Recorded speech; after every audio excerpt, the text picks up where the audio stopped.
देवेंद्र शर्मा मर शरीर को विशाल शोभायात्रा मध्यम पाछोटी नेले आलीवासी। चारिआडे शोकर छाया।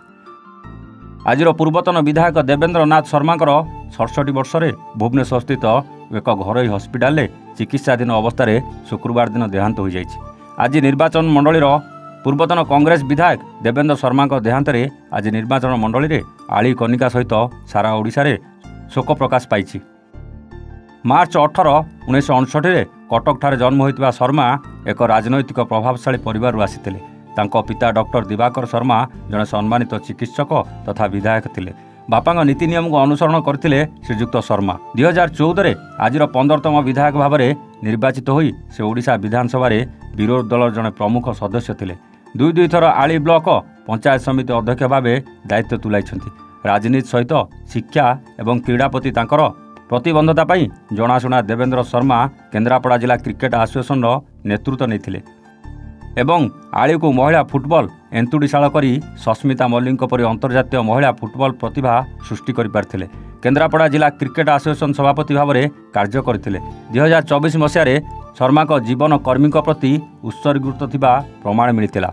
जेतेबेले से असुस्थ थाई नियाल ग्रामर पैतृक संपत्ति विक्रय करी तांको झियो देवस्मिता शर्मा को आली विधानसभा निर्वाचन प्रचार पाई अर्थ प्रदान करथिले, जहाँकि अर्थ एवं बाहुबल उपरे स्वच्छ राजनीति रे तांकर विश्वास और भरोसा को प्रमाणित करथिला।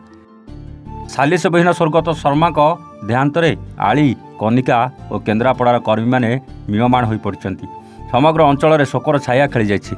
शनिवार अपराह्न श्री शर्मा पार्थिव शरीर पत्रपुर सेतु निकट में पहुंचवा पर एक विशाल पटुआर बाइक शोभायात्रा हजार हजार समर्थक आज एवं राजकनिका अंचल परिक्रमा करने पर तांको मर शरीर निज पैतृक बासभवन सामने पार्थिव मर शरीर पंचभूत लीन होता। शेष समय निज झील डाक्तर देवस्मिता शर्मा मुखाग्नि देथिले। आली एवं राजकनिका अंचल विभिन्न दलर विशिष्ट राजनैतिक व्यक्तिविशेष आरंभ कर साधारण लोके श्री शर्मा को शेष दर्शन करने अपेक्षा करथिबा देखिबाकू मिलिथिला। समग्र आली और राजकनिका अंचल एक प्रकार निश्चित भाव में अत्यंत दुखर विषय कि आली निर्वाचन मंडल आम आउ जड़े नेतृस्थानीय व्यक्ति को आज हरइलु। निश्चित भाव में अंचल प्रति अवदान बहुत 4 दशंधि धरी से राजनीति करते 76 मसीह नहीं बर्तमान पर्यंत से सक्रिय राजनीति थे एवं आगे कांग्रेस बापा सागर आम दल किसी समय थे।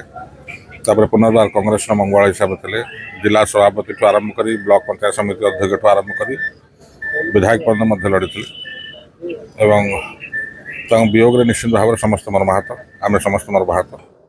संपर्क थिला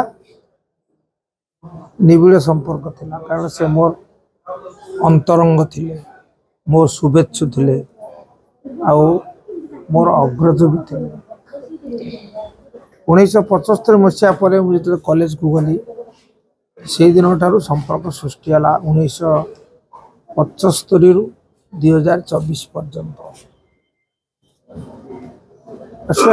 आली अंचल केवल नुहे जदि आम आली अंचल नेता भाव में सीमित रखीदे प्रति अविचार हो सी केन्द्रापड़ा जिलार एक स्वर थिले एवं ओडिशार मत जनाशुना थिले। अत्यंत दृढ़मना राजनेता थरे निष्पत्ति नेले आ उबार ना पछघुंचा ना परिणति जहाँ होना कहीं। आज आपण जदि लक्ष्य करिवे भुवनेश्वर केयर हॉस्पिटल टू नहीं कि कटक जिले में सालेपुर निश्चंद कोइली चांदोल केन्द्रापड़ा पटामुंडई एवं आली कनिका जन समुद्र परिणत होकर प्रिय नेता दिवंगत देव शर्मा को लोक शेष श्रद्धांजलि ज्ञापन करने आज राजरास्ता को ओह्लैं। पीढ़ी पर पीढ़ी तांको परिवार ये माटीर सेवा करी आछि। तांको स्वर्गत पिता स्वर्गत दिवाकर नाथ शर्मा सी निजे मोर सौभाग्य थिला जे एमिति जने बंधु थिले से मोर जे मो स्वर्गत पितांकर भी बंधु थिले। नियाती आली पे गोटे दुखद कथा स्वर्गत देवेंद्र शर्मा पूर्वतन एमएल थिले। आली पंचायत समिति दुई थर अध्यक्ष थिले।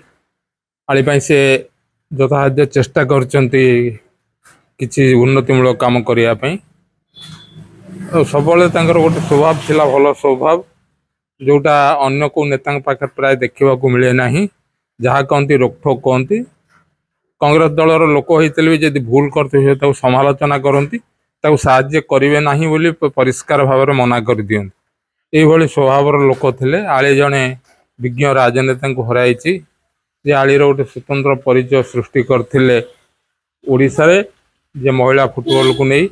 ମହିଳା ଫୁଟବଲର ଏନ୍ତୁଡ଼ିଶାଳ ଭାବରେ ଓଡ଼ିଶା ଟିମ୍ରେ, ଭାରତୀୟ ଟିମ୍ରେ ବହୁତ ଖେଳାଳି ସୁଯୋଗ ପାଇଛନ୍ତି, ଅନେକ ଲୋକ ମଧ୍ୟ ଚାକିରି କରିଛନ୍ତି। ଆଳିରୁ ସମ୍ବିତ ନାୟକ ରିପୋର୍ଟ, A1 ଓଡ଼ିଶା।